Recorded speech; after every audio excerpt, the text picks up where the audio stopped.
Thanks for coming today to our special Instagram New York City event. I'm very excited to be here with all of you guys. Thank you, by the way, for making it out. I know there was the snowstorm this week, and us being from California, we're not exactly used to that. We're lucky to have gotten here safely. So we're at a point in the year where we like to look back and be reflective on what's happened in the previous year. Some tremendous stuff has happened. We've grown quite a bit. We started the year around 80 million users, and now we're well over 150 million people using Instagram worldwide. We launched web profiles, which allow you to share your life on the web. We also launched people tagging, which allows you to tell rich stories through a people layer on top of your photos. And finally, one of the largest launches we did of the year, Instagram Video, which allows you to post videos of your friends, family, and in my case, cute puppies. So we need to look forward now. We're at the end of the year. What's coming in the coming year? And that's what we're here to talk about today. But in order to do that, I want to tell you guys a story. This is a story about my co-founder, Mike, and myself in Dogpatch Labs, a small little pier in San Francisco without air conditioning or heating, working on a project called Instagram.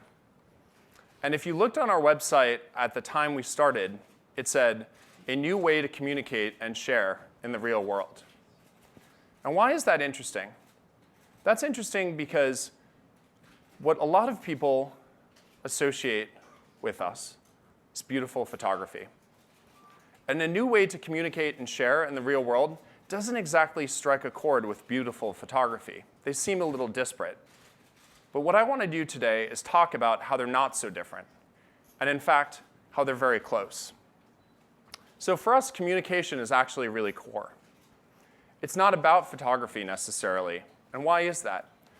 Well, if we were about photography, we'd be built into cameras. But we're not built into cameras. We're built into phones. And phones are communication devices. Phones always have been. Ever since someone put a microphone in a device and let you transmit your voice overseas, to your neighbor, to a friend, to a loved one, it became a communication device. And then somewhere along the way, we decided to add keyboards to our phones, which let us text, email, send our friends notes, and a whole entire world around texting and text social networks took rise. And where are we now? A curious thing happened. Our phones got cameras. Or in some ways, our cameras got phones. And it started an entire revolution, a visual communication revolution that allows us to take images and send them around the world. So if we're in the middle of this revolution, what kind of stats are we seeing? Well, in the year 2000, we started off with 86 billion photos taken in that year. You might think that's a lot of photos. But actually, I would say that it's not nearly as many photos as in 2011 with 360 billion photos taken. So why is that? 3 reasons. 1, the transition to digital. As fewer and fewer analog cameras are on the market and more digital, we can take as many photos as we want with no limit. The second is, now we have cameras in our pocket, always. You walk anywhere and you can take a photo. That's unprecedented. Before, you had to remember to take the camera out. People are taking way more photos now than they ever have in the past.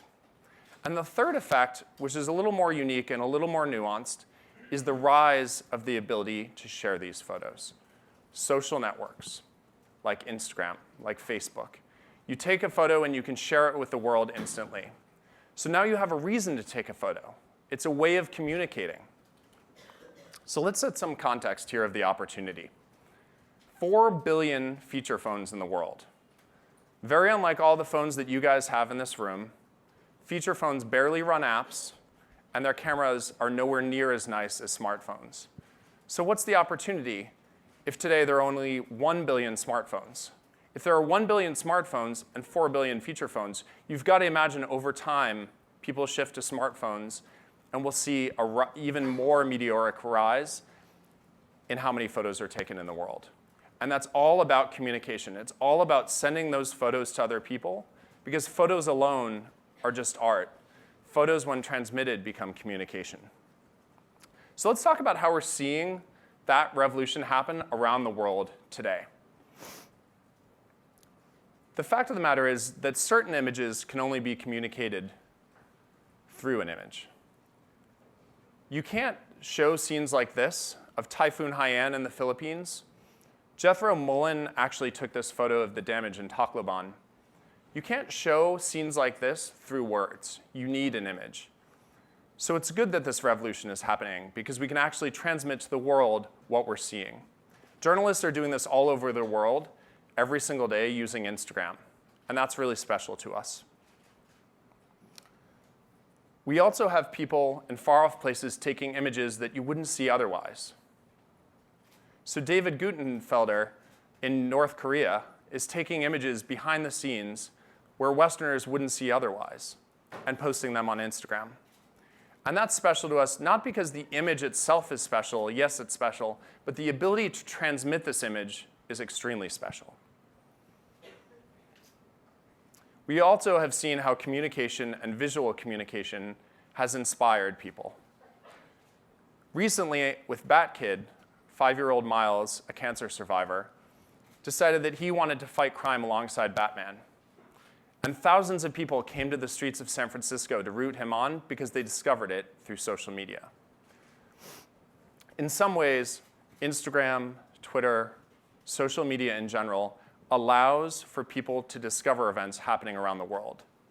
This photo alone would be beautiful, but this photo transmitted inspires thousands. Now, not all photos have to be super meaningful. They can be about brunch. But bear with me here. I don't think this is just brunch. I think it's a visual status message. It's a status message in pixels. It's about telling your friends where you are, who you're with, and yes, of course, what you're eating. And I think that's OK. And in fact, I think that's revolutionary. It's also a check-in at a local eatery. I think an image's ability to communicate to the world is unparalleled.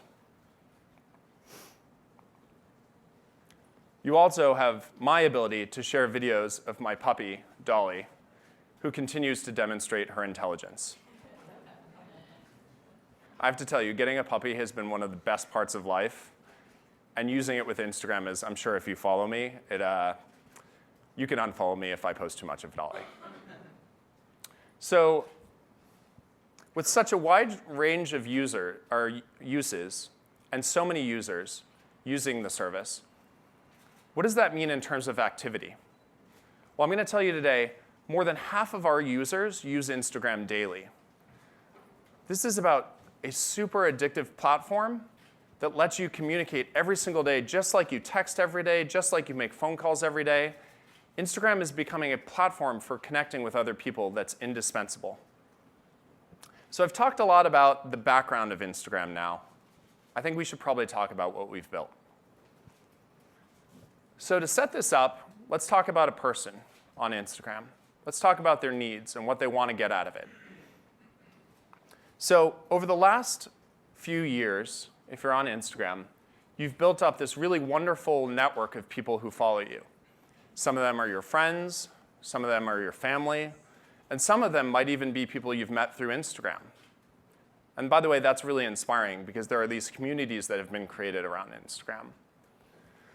But you know, sometimes you want to be able to share not with everyone, but just with a specific group. So what's an example? Let's say you're at a concert, your favorite band goes on, and they're performing your favorite song, and you want to take a video and just send it with your friends who happen to love that band.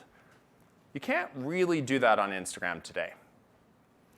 Nor, if you cook a beautiful meal and you want to share it with just your foodie friends, can you actually share it just with your foodie friends? You have to share it with everyone. But let's imagine you're walking in New York, thousands of miles away from where you live, and you see something that reminds you of that special person, and you want to send it just to them. The truth of the matter is, Instagram does not actually work this way today. And that's why we stepped back and we said, what would we build if we want to enable this use case? What would we build if we want to allow you to send to anyone you want, whenever you want? So today I'd like to introduce Instagram Direct, a simple way to send photos and videos to your friends. I'm really excited about this. I'm excited about it mostly because we've been using it internally, and we're all very addicted to it. So I'm sure you guys want to see what this is, so I'm going to go to the phone for a demo.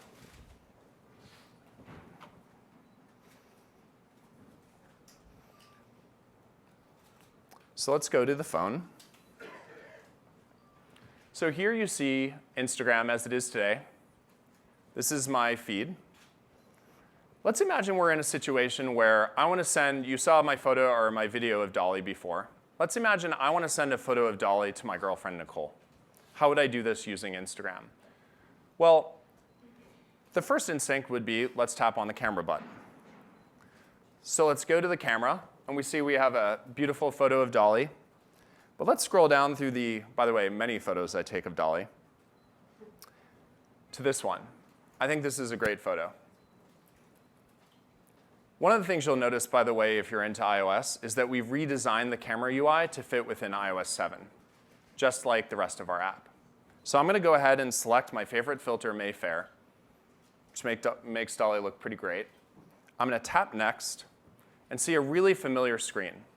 So this is the follower screen. You can type your caption, you can tag people, you can add to your photo map, or share with any of your favorite social networks, just like you could before.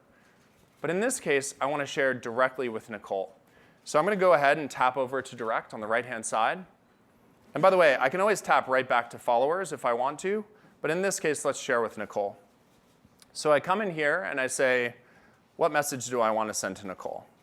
She's wondering if you'll bring home some treats, as she often does. And I could decide down here who I want to share it with. So let's tap on Nicole and add her to the recipients list.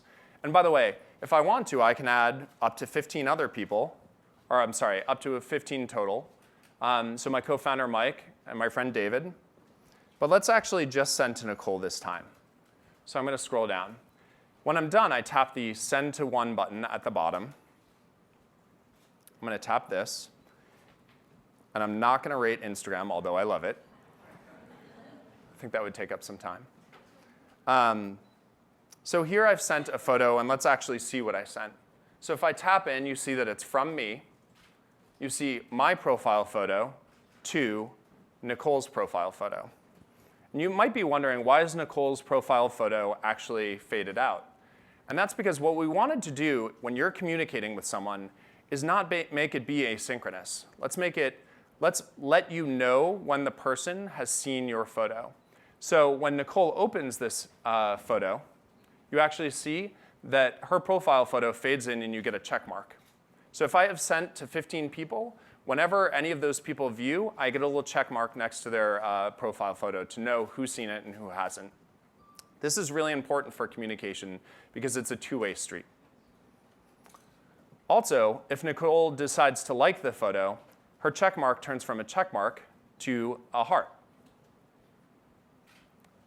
And below, you see that there's actually room for conversation. So you take a moment in the world, you take a photo or a video, and you create a space for conversation. So here she's asking me, what flavor? And I'll say, I think she likes chicken. Good. There we go. So now Nicole gets that as a push notification. She says thumbs up back. Now Dolly's going to get some treats. This is a great example of being able to connect with people around photos, have a conversation that's meaningful, and be able to create value in the world. So I'm going to swipe back to show you the inbox. This is where all my moments live. I can revisit them at any time if I want to, start a new conversation on old moments, and swipe back into the feed. You can swipe back or tap back. One of the things that was really important for us about this feature was easy access. So of course, as I scroll through my feed, I can view Instagram as always. But the second I scroll up, the bar appears and I can tap into the inbox. So here I'll go in my inbox again. Now, let's say I'm using Instagram and I'm watching, my feed, and someone decides to send me a photo. What will happen is in the top right, a little badge appears and it says number 1. So I'm going to tap in, and I'm going to see, oh, it looks like Sammy sent me a photo. So Sammy is the product manager on Instagram Direct. I'll tap in, I see the photo, and this is the Android team about to press the button to launch the app stores. And you see, as people start to view it below, check marks happen, people comment. You can see who's commented, who's liked it, and join the conversation. So I'll say, good luck, guys. It's a really fun way to bring people together around photos and videos, just like you would at home. You'd take out the old shoebox, you'd sit around a table, and you'd show people photos of your vacation. But now this happens in real time. Small groups, individuals, all around photos and videos. So let's scroll back here. There's one important question you probably all have on your mind, which is, if Instagram's added this ability to send photos and videos to anyone, does that mean my inbox is going to be overflowing with people? I mean, after all, there are 150 million people plus that use Instagram every single month. Now, we've made a really simple distinction because we've looked around and we've said there are a bunch of different models for this. But all of them are a little complicated or not quite right. So on Instagram, what's going to happen is the only people that can send photos and videos to you are people that you follow. People that you follow can send you photos and videos. But there's a catch. If you don't follow those people, and this is important, that doesn't mean you can't receive photos and videos from them. It just means they go into your pending requests. So there's none of this back and forth, hey, follow me and I'll follow you and then now we can chat. That's too complicated and adds too much friction. So we've added pending requests. So if someone wants to be able to send to you and you don't follow them, you'll see a pending request show up down here at the bottom. I'm going to tap in, and you can see that John and Jim have sent me either a photo or a video. Let's say that I don't know John and I want to ignore it. I tap the X and say ignore, and now I don't have to worry about this again. He won't contact me, it won't show up in my inbox or my pending requests. But Jim I do know, and I just happen to not follow him because, I don't know, maybe I don't know he's on Instagram, or maybe he posts too many photos of his dog. So I'm going to go ahead and say check, and yes, I accept, and now his photos and videos from now on will show up in my inbox. And of course, you can undo this at any time if you want to. But I tap in, and I see a really beautiful photo of San Francisco and a dog on a street. Again, Jim and dogs. So I'm going to go back to my inbox, scroll through. I can revisit at any moment, and easy access from my feed. So that's Instagram Direct in a nutshell. So let's recap. What we have today: control your inbox with requests. The only people who can send to you are people you follow. Easy access from your feed. Simply tap the inbox, and you'll be able to get to moments. Send to a group of up to 15 people at once. This can be for small groups. It can be for classes. It can be for your college buddies, your girlfriend, your boyfriend, your husband, your wife. And what's really important to Instagram is that you get to revisit these moments. If you want to be able to have a conversation around them, if you want to be able to talk with people, you need to be able to get back to them. And for us, real-time likes, views, and chat brings this feature alive. It's like you're gathering people around a photo, a moment, and being able to have a conversation with them. So as we often like to do in these situations, we love producing videos about our feature. Because we can talk about it, we can show you a demo, but what's really special and what's really important is giving you a feel for how we think about the feature. So let's roll the video.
So that's Instagram Direct. We're super excited to be able to send this out to the world. It'll be available in the Apple App Store and the Google Play Store today for everyone to use. And we believe as we enter into the holidays, it's a perfect time to be able to share with a small group or someone you love. And we hope Instagram Direct will be able to do that for you. So thanks for listening today.